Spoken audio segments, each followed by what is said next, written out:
introduce to you Keith Rothfus. Good morning, everybody.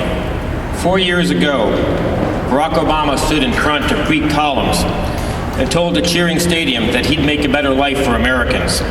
Now the critical question is, are you better off today than you were 4 years ago? Pennsylvanians know that the answer is no. They are not better off than they were 4 years ago, and the middle class is certainly not better off. Unemployment, no president has ever asked to be re-elected with this many Americans out of work. Last month, more than 368,000 Americans simply gave up looking for work. Think about that for a minute.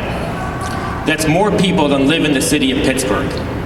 And imagine an entire city of Pittsburgh giving up looking for work every month. That's what we have under this economy.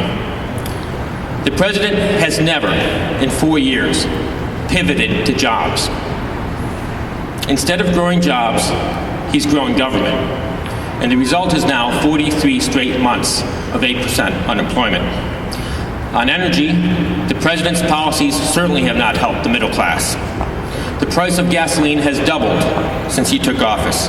And just this morning, the Pittsburgh Business Times reported that gasoline prices are up 10 cents in the last week.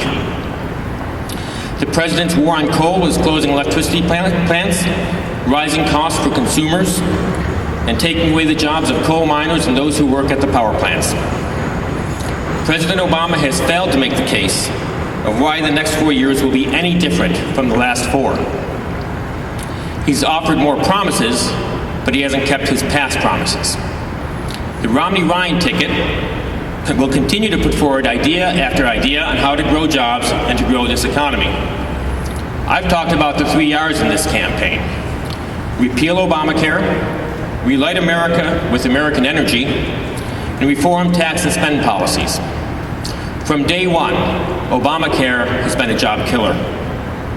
The CBO director testified that Obamacare will reduce employment by 0.5% by 2021. That's 800,000 jobs.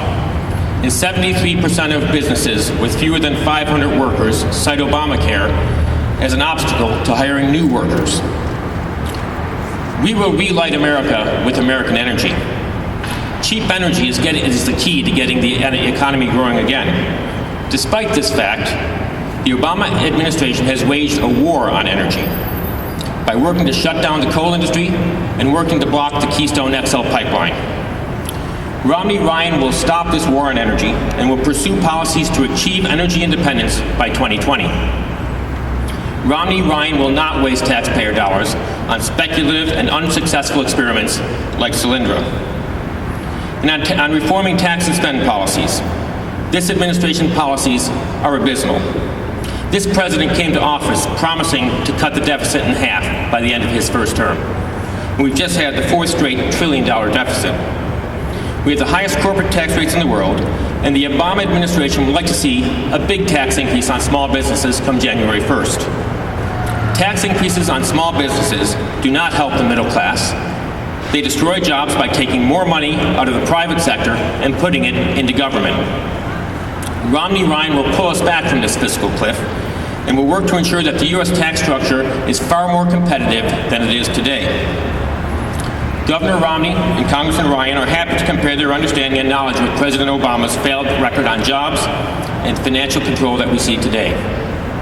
Mitt Ryan and Paul Ryan have proven records of solving problems and compared to this administration's failed record. I'd like to introduce Dave Majernik, Vice Chairman of the Allegheny County Republican Committee. Thank you, Keith.